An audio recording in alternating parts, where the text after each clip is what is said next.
இந்த நிலையில் முஹம்மது ரசூலுல்லாஹ் ஸல்லல்லாஹு அலைஹி வஸல்லம் இந்த சமூகத்தை பார்த்தால் திருப்தி அடைவார்களா?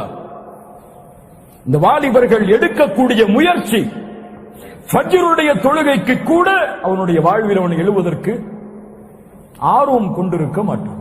இதற்காக காலையில் அலாரம் வைத்து எல்லோரையும் அழைத்து ஒரு முயற்சியை எடுத்து வரிசையில் நின்று கேவலப்பட்டு அவன் செல்லக்கூடிய இது போன்ற செயல்களுக்கு அவன் கொடுக்கக்கூடிய ஆர்வத்தை முஹம்மது ரசூலுல்லாஹ் ஸல்லல்லாஹு அலைஹி வஸல்லம் பார்த்தால், அவனுடைய தோற்றத்தை பார்த்தால், அல்லாஹ்வுடைய தூதர் ஸல்லல்லாஹு அலைஹி வஸல்லம் ஒரு செயலை ஹராமாக்கினார்கள்.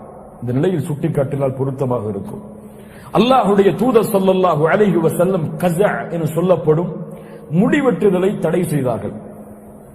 அந்த முடிவெட்டுதல் என்ன? ஒரே பகுதியை மட்டும் முடியை வலித்துவிட்டு ஒரு பகுதியில் மட்டும் முடியை வைத்திருத்தல். அல்லாஹ்வுடைய தூதர் ஸல்லல்லாஹு அலைஹி வஸல்லம் ஒரு நபித்தோழர் இது போன்ற முடியை வைத்திருப்பதை பார்த்தவுடன் சொன்னார்கள், இதை தடை செய்கிறேன், முற்றிலுமாக இந்த முடியை நீ மழித்து விடுகின்ற, இது எம்முடைய கலாச்சாரம் அல்ல என்று அல்லாஹ்வுடைய தூதர் ஸல்லல்லாஹு அலைஹி வஸல்லம் சொன்னார்கள். இதே நிலையில் ஒருவன் மரணமாகிறான். இது போன்ற முடிகளை வெட்டி ஒருவன் மரணமாகிறான். அல்லாஹ்வுடைய தூதர் சொன்னார்கள், ஒருவன் எப்படி மரணிக்கிறானோ அப்படியே மறுமையில் எழுப்பப்படுவான்.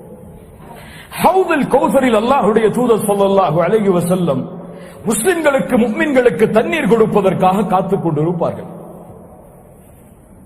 அப்ப முஸ்லிம் சமூகம் அல்லாஹ்வுடைய தூதரை நோக்கி செல்லும். அல்லாஹ்வுடைய தூதர் ஸல்லல்லாஹு அலைஹி வஸல்லம் அவர்களை நோக்கி செல்லக்கூடிய ஒரு வாலிபன் இது போன்ற தலைமுடியோடு அல்லாஹ்வுடைய தூதரை சந்தித்தால், அல்லாஹ்வுடைய தூதர் ஸல்லல்லாஹு அலைஹி வஸல்லம் இந்த வாலிபரை என் சமூகம் என்று சொல்லுவார்களா அல்லது விரண்டு விடு என்று சொல்லுவார்களா? சுப்ஹானல்லாஹ். இது ஒரு உதாரணம். இன்னும் கோடான கோடி உதாரணங்களை அல்லாஹ்வுடைய தூதருடைய வழிமுறைக்கு மாற்றத்திற்கு கூறிக்கொண்டே இருக்கு.